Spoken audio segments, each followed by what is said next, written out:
Tahukah kamu, 5 penjahat ini ketangkep gara-gara kesalahannya sendiri. Bayangin, kalian berhasil kabur dari polisi. Bertahun-tahun nggak ketangkep. Tapi akhirnya, kalian sendiri yang bikin polisi nemuin kalian. Di nomor 5, ada Dennis Rader. Selama lebih dari 30 tahun, pembunuh BTK ini bikin Kansas ketakutan. Bahkan polisi nyaris nggak punya petunjuk.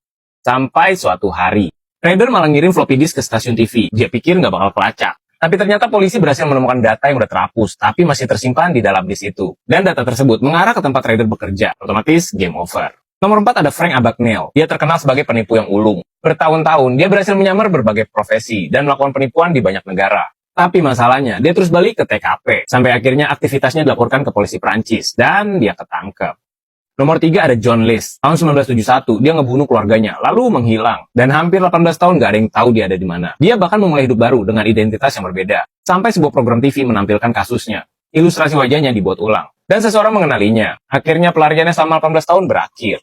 Nomor 2 ada George Metesky. Selama 16 tahun New York diteror bomber misterius. Polisi punya banyak petunjuk, tapi nggak ada yang tahu siapa pelakunya. Sampai Metesky sendiri yang mulai mengirim surat, di mana isinya detail tentang dirinya. Dan seorang psikiater mempelajari surat itu. Dan dari sana, petunjuknya mulai mengarah langsung kepadanya.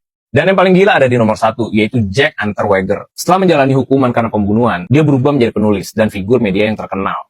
Banyak orang mengira dia udah berubah, tapi kemudian dia mulai ngebunuh lagi. Kesalahannya, dia menggunakan pola yang sama berulang kali. Dan yang lebih parah, dia malah memasukkan dirinya sendiri ke dalam penyelidikan, karena merasa nggak akan dicurigai. Ternyata justru sebaliknya, karena bukti terus mengarah kepada dirinya. Akhirnya, ya dia ketangkep. Jadi pelajarannya, kadang polisi nggak perlu ngejar terlalu jauh, karena pelakunya kadang bikin kesalahannya sendiri. Dari 5 orang ini, mana yang bikin kalian geleng-geleng kepala? Tulis di kolom komen.